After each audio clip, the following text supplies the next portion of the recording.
Hey everybody, this is Jerry Citarella and I'm here today with Prosperitas Financial to talk to you about inherited IRAs and some new rules. Now I'm sure most of you are familiar with what an IRA is. It's an individual retirement account. It's something many of us use to put money away for our future, for retirement.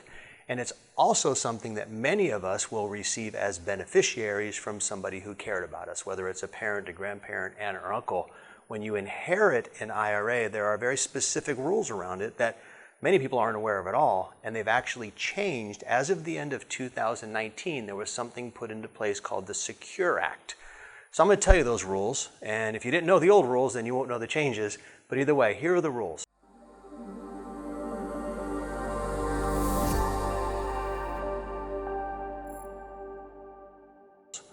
When you inherit an IRA, there's some very specific things that you have to know. The first thing is you can't really just take the money with no implications. All of that money will be taxable to you as ordinary income. The IRS says because of that, they don't expect you to take it all at once. They give you a little break on that. The major change from before to now is you used to be able to actually stretch that income, the payment, the distribution to you from the IRA over your lifetime. We actually called it a stretch IRA.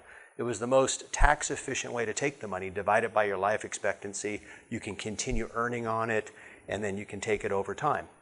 That's been changed to now you can only take it over a 10-year period. So that's the biggest change. But what I need to let you know is if you already have an IRA that's set up and you're taking distributions in an inherited IRA, you don't have to change it and now take it over 10 years. You're what they call grandfathered in.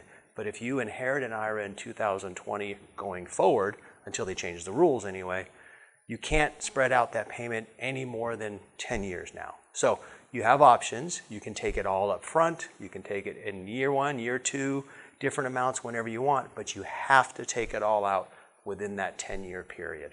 Okay? Now, if you inherit an IRA from someone who was over age 70 and a half and taking what we call required minimum distributions, there are little separate rules where you can't completely defer payments. You do have to take some, and that's another topic.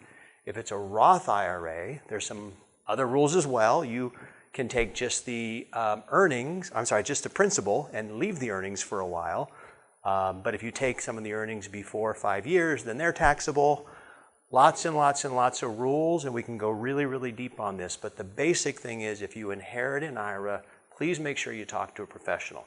You have to set up what's called an inherited or beneficiary IRA, move it in properly, take distributions properly so there are no penalties, plan for tax efficiency if you don't need the money, and most importantly, don't break the rules because the penalties are really, really strong if you do. Okay? So Jerry Citarella, Prosperitas Financial, Secure Act changed the rules at the end of 2019. If you inherit an IRA from any time forward, just know you can't spread it over your lifetime. I'm here to help. Prosperitas is here to help. We can be reached at 661-255-9555 or click one of the links that are probably around me in this video right now. So have a great day. Enjoy your IRAs. Build them up strong so you can give some to someone else for an inheritance.